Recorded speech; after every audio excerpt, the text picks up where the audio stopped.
Welcome to Cross Transformation. It's Mariam here, and today I'm going to be talking to you about when a caregiver is challenged by borderline personality disorder, obsessive compulsive disorder, as well as eating disorders, the impact on our attachment style. You see, when a caregiver is challenged by the above conditions, when the three of them coexist, in order for us to heal, we need to identify the underlying feeling that has led to that manifestation, to those manifested behaviors. That underlying feeling is literally the core of that manifestation or those manifested behaviors. In order for us to heal, we need to understand what that feeling is and how it may have impacted our attachment. So let's begin by talking about BPD and how it relates to OCD and how they both relate to eating disorders. While BPD and OCD can occur on their own, both can also coexist.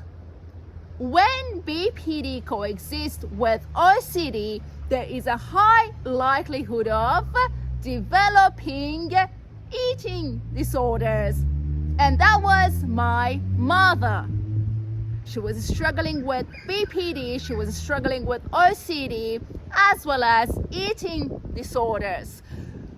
In order for me to heal myself, to heal my attachment, I had to find out what that feeling was, the feeling that had led to the experience of those conditions, and how that feeling had impacted my attachment. My mother had extreme fear and worry. That fear and worry were persistent and overwhelming, right?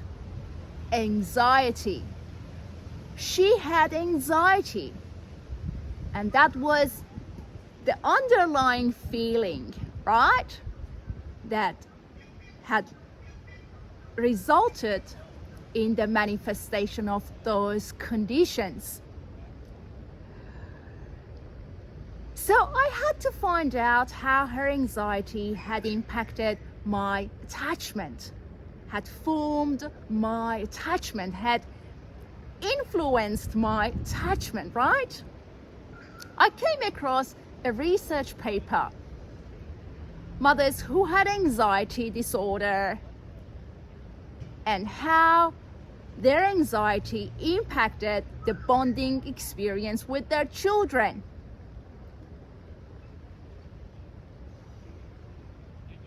The results showed that 80% of the children were classified as insecurely attached, with 65% judged disorganized, right? That was my attachment, disorganized attachment.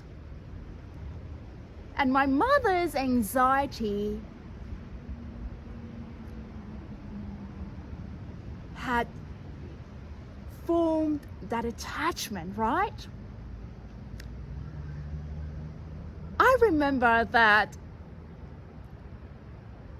I had such a hard time feeling comfortable with emotional closeness. I wasn't comfortable getting close to other people. I had mixed feelings about close relationships, and I had no idea that I was going through those experiences because I had myself exposed to that feeling that my mother was going through back in time in my childhood, anxiety. You see, disorganized attachment. Feeling uncomfortable with closeness. Having mixed feelings when it comes to close relationships. Closeness meant anxiety to me. I didn't want to get close to people because I was afraid of that anxiety that I had felt in my mother as part of that childhood, as part of that upbringing. So if you're dealing with a similar situation, you've got a borderline parent, or they may have OCD, or they're struggling with eating disorders, look into anxiety and how that anxiety in them may have impacted your attachment, the way you connect with the world around you. If you're afraid of closeness, maybe the underlying root of it is that anxiety that you experience with that primary caregiver. So if you're going through a similar experience and your caregiver was struggling with those conditions, and now you're finding yourself afraid of getting close to other people, look into that anxiety, understand how it may have impacted you and your attachment. Keep doing the healing work, work on yourself, don't give up, you can do it, we can heal. Hopefully you'll find this video helpful. May you be blessed. Have a great day. Look after your precious soul, and I'll talk to you soon. God bless you.